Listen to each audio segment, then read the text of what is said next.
Alrighty. All right, Reinhard. Reinhard Hochreiser? Hochreiser? Hochreiser. Hochreiser. All right. See if we can get that accent in there. All right.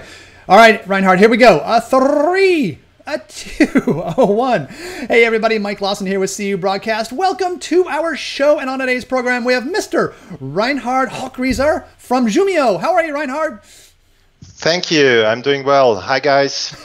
Good to see you. Good to see you. Hey, we're talking about a very timely interview here about the benefits and shortcomings of iPhone X's new biometric facial recognition called FaceID technology. And if you guys got a chance to, it's been all over the news, so it's really hard to miss. But we're going to talk about that. So, what were your Reinhard? What were your initial thoughts when you saw it? I'm sure you saw the keynote, and what were your initial thoughts when you saw the FaceID demo?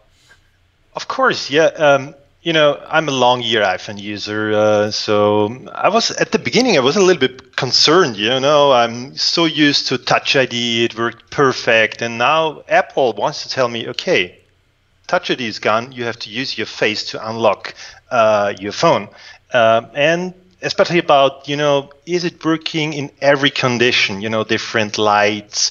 If you have wear glasses, as I do, right, or wearing a hat. But the keynote was pretty impressive, and as I heard that they worked together with makeup artists to do the anti-spoofing detection. Yeah.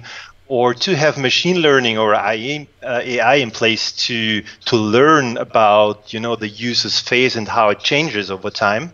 So yeah, I'm pretty excited, and it seems it works perfect. Yeah, and the first hands-on tests, TechCrunch and all the other reported about it, seems to be very positive. Yeah, I've heard a lot of positive reviews about it as well, and I'm actually really excited about it too. I'm kind of bummed about Touch ID going on because I really got used to it and really love it. Yeah. It's so easy, but technology keeps us moving forward. Government people that are kind of freaking out about it, and so what's your take on that part of it? So I'd say it's a great invention to use your face for verification or authentication purposes. And we saw that, we are using the face and the selfie as a kind of verification in our product. And there is still this kind of negative attitude for a certain group of people who don't want to use their selfie for that purposes. For privacy issues, are you talking? Yes, yeah. mainly privacy issues. So they still try to use their ID and zoom in and use the photo of the ID as a selfie. And it's always the same.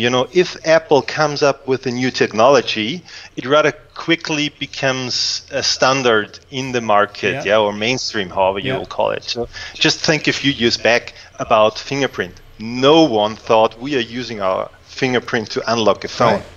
And so for the market or for the user perception at all, I think this is great. Yeah. And it will help the whole industry. What's your opinion? Because I watched the keynote as well, and in the keynote he said for Touch ID only like 1 in 50,000 it would go there, but for facial it was like 1 in 1 million or something like that, or it was some big number. How true is that? I'm sure they kind of rounded off the numbers greatly, but we have to wait until it's available, because then all this hacking organizations will try to work around it. Probably it's true. Yeah. We don't know, but right now I do believe their numbers, and I think he added or just a statement that if it's your relatives try to unlock the phone, the number is way lower. Yeah, because they somehow look similar. Yeah. And I've also heard that this service is not allowed for teenagers, for children. So below 13 years, Apple doesn't allow it. Wow. Why? Just out of curiosity, why is that? Do you know? Because their faces are going to change so much in the next in their teen years, or just Privacy. Yeah, I don't know. Yeah. I read a tweet about it today. Huh. That Apple advises companies to not allow it. Well, that's probably, it sounds like a smart move. Smart move. Yeah. You know, if they're minors and that type of stuff. So let's kind of get to the brass tacks here. What's the impact on financial institutions do you see? Pros and cons. So I do see just one disadvantage, and we have to wait till it's available. You know, Touch ID, it's pretty simple. If I don't put my thumb on the phone, it never unlocks. But what happens if someone just puts the phone in front of your face? Right. So is it then possible to do a payment or to log in your e-banking application? So this is still an open topic, an open question. Yeah, I've heard that too. We have to figure out, but besides that, I do think it's overall positive for the market because, you know, we are always talking about, we as Jumio, that facial scanning, a biometric facial scanning, in addition to your ID verification, is a very strong factor to identify the user. Mm-hmm. Yeah.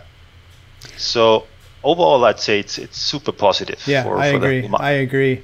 And so, what can banks and credit unions? I mean, obviously, again, it's not out yet, but I mean, kind of looking down the road a little bit, how do you see it affecting them? I mean, sounds like, I mean, on the positive side of things, it sounds like it'll make life a lot easier for folks for payments and things like that. I mean, with Apple Pay and things like that. So yeah. But on the flip side, security is always going to be a concern. Right. So. I'd say it will replace the Touch ID, at the beginning, because it's not a replacement for identifying a person through the bank account opening, because there is still this missing link with your real world identity. So if you unlock or if you use your face to unlock the ID, mm-hmm. it's still no proof that you know the phone that's your phone. Right. You know. So there's always this missing link to your real world identity. Right. Yeah. Very cool. But first of all, I'd say it will just replace Touch ID for re-authentication, like you log into your e-banking application or you know do a payment or mm-hmm. whatever. Yeah. Mm-hmm. Every day. Last night I went to 5 different stores and I used my Apple Pay for every one of them. I didn't take out my card at all for anything. So it was really nice. It was just like swiping or just, you know, touch and go type of thing. So it was really cool. All right, to wrap up here, Reinhard, because I'm sure you got lots of other things to do today. Where do you see this going down? What's any kind of future predictions? Do you see this going like in 2018 and beyond? Where do we see this going? I think it's just a starting point. Right now, it will be available in every Apple phone after the iPhone 10, and the device, and, you know, as tablets as well, probably. Right, and Samsung. Yeah. Samsung started with it last year already with the Samsung 8, so I think it will become mainstream, mm-hmm. and this is just the starting point. And so again, for the whole industry, very, very positive, and for our purpose in the verification industry, it's great. It's great. Well, it's great to have you guys out there on the forefront, checking this stuff out, making sure it's safe, and just checking it from every angle. So it's really cool. Keep up the good work, Reinhard. You guys at Jumio are doing some great stuff. So look forward to chatting again very soon. I'm sure this stuff is this is not going away anytime soon. So thank you very much, Reinhard. Right. Thank you. Bye-bye, Mike. You're welcome. Have a great day. You too.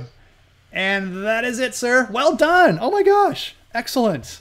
Great. Excellent. Thank you. Yeah, I'll get this produced and posted here in the next couple of days. So it's super timely, and I'll send you guys the link, and you guys can share it as well.